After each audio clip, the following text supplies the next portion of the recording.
निगम कल्पतरुम गलितम फलम सुख मुखात अमृत द्रव्य संयुतम पीबत भागवत रसमालयम मुह रहो रसिका भुवि भावुका। श्रीमद् भागवत जी जो कुछ और नहीं, श्रीमद् भागवत जी सारे वेदों का, पुराणों का, उपनिषदों का, ब्रह्मसूत्र और महाभारत जैसे सात्वत ग्रंथों का जो सार है, जो फल है, वो है श्रीमद् भागवतम। ये सार है। हम लोग सार वस्तु को ही पकड़ लें तो सब पकड़ में आ जाता है। इसलिए जो भागवत जी के निकट वास करते हैं वो साक्षात भगवान के निकट वास करते हैं।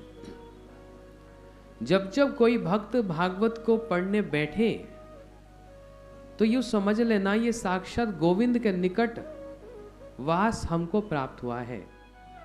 इसलिए निगम कल्पतरुम गलितम फलम, श्रीमद् भागवत जी वेद रूपी वृक्ष का परिपक्व एक फल है।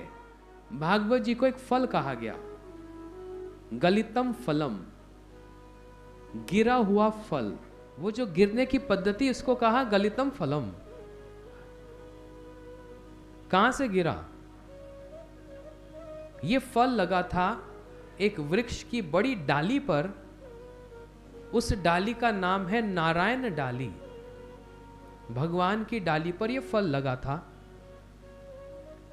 वहां से गिरा, गिरा मतलब उस डाली से प्राप्त हुआ दूसरी डाली को, इसको कहा गया गिरा। कौन सी डाली को प्राप्त हुआ?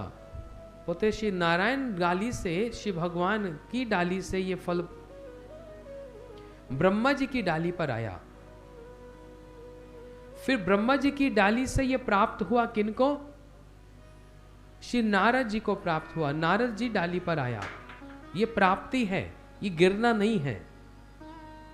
अर्थात श्री कृष्ण से ब्रह्मा जी को भागवत जी का ज्ञान प्राप्त हुआ। यह है इसका अर्थ। चतुश्लोकी भागवत इसका प्रमाण है। वही भागवत जी फिर नारद जी को प्राप्त हुई किनसे? बोलते ब्रह्मा जी से।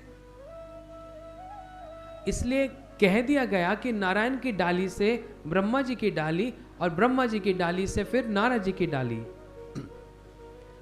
फिर इन नारद जी की कृपा से यह फल प्राप्त हुआ श्री वेद व्यास जी को।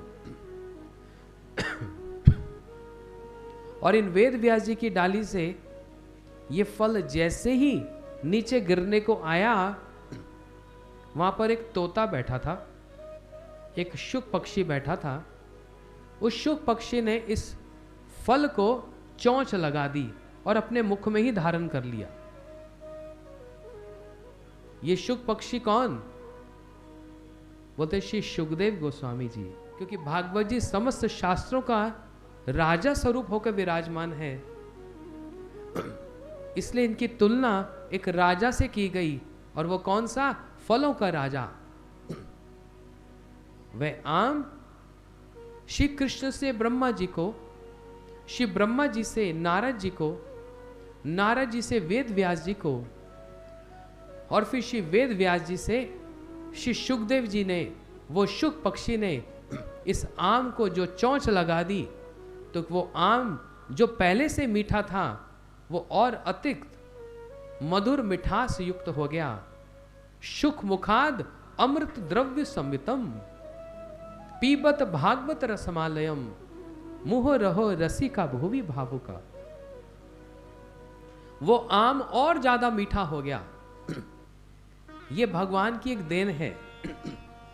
जिस फल को शुक पक्षी मुंह लगा देता है, चोंच लगा देता है, वो फल और मीठा हो जाता है। श्रीमद् भागवत जी भी ऐसे ही। सुख मुखाद अमृत द्रव्य संवितम पीबत भागवत रसमालयम। श्रीमद् भागवत जी रस से भरा हुआ, रसमाल्यम। आल्य का मतलब होता है पूरा पूरा घर, ऐसे भागवत जी रसमाल्य, रस से परिपूर्ण एक ग्रंथ है। पीबत भागवत रसमालयम, हे भक्तों इसका पान करो, इसको पी जाओ। बोलते कितना पिए? कोई भी पेय पदार्थ होता है उसको पीने की एक सीमा होती है, लेकिन ये भागवत जी एक ऐसा रसमाल्यम है, रस का एक ऐसा सुंदर आल्य है। हे रसिक जनों, और जो रसिक होंगे वो उसका जब तक मूर्छा प्राप्त ना हो जाए तब तक उसको पीते जाओ, पीते जाओ, पीते जाओ, उसका पान करते जाओ। ये समाप्त होने वाली वस्तु नहीं है।